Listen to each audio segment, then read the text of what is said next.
please subscribe and don't forget to press the bell icon to get notified whenever we upload a new video. Just stay on with us. Let's also bring in Nilesh Shah of Kotak Mutual Fund into the conversation.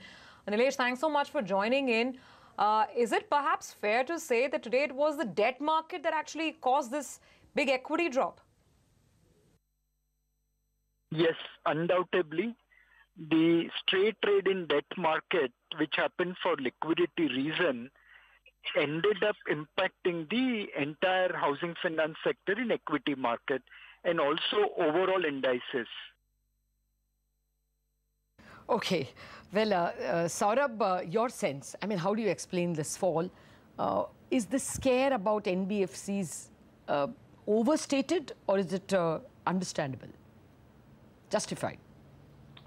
So I lived through a very similar set of experiences through all of 2007 and most of 2008 in the UK.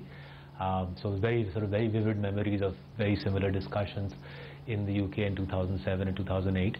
And I think, I've been saying this for a long time on your channel, we are entering that phase in our country as well, where rates are going up, the currency is under pressure, liquidity is tightening. I think that's the broad backdrop.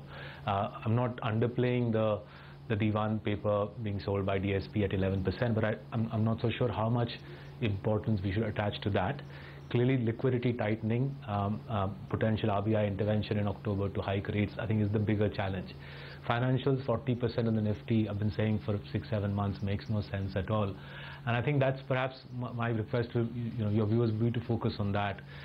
People are holding NBFCs, HFCs, private bank stocks at 4, 5, 6, 7, 8 times price to book. There's no earthly rationale for that. And if because of these specifics or jolts, because of ILFS and Divan, if people sort of come to their senses, so much the better. But I think the weightage of financials in the Nifty, especially wholesale funded financials, is worrisome. Correction was long overdue.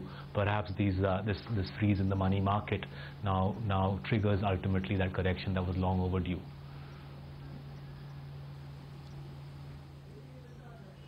So, Saurabh, then hearing what you're saying, the sense that I get is you are definitely not a buyer. Even though Bajaj Finance might be down 17%, or even though India Bulls might have fallen as much as it did today, I don't think you're a buyer. I mean, so what lies ahead for these stocks? No, so I think there's two ways to think about situations like this. One is, if you're someone who has money in the market and it's professionally you're a fund manager and you need to have money in the market, clearly you can't just wholesale abandon your portfolio and run away, and hence a tilt towards IT, pharma, FMCG, the export-centric elements of auto manufacturing. That should be on the cards. You should be going through that. But if you're not someone who perforce has to invest, you have a choice whether you put your money safely away. There is no logical reason to be deploying money heavily in the Indian market at these sorts of valuations, and certainly not in the financial services stocks you mentioned. These valuations make no earthly sense at all. There's no rational justification for attaching such heavy price to books to wholesale market lenders who borrow in the wholesale market 3 months, 6 months, 12 month money, and they simply lend it out 3-year and 20-year in the case of housing finance companies. You're basically attaching 5 times, 6 times price to book to maturity transformation plays. Nobody in their right mind should be doing that.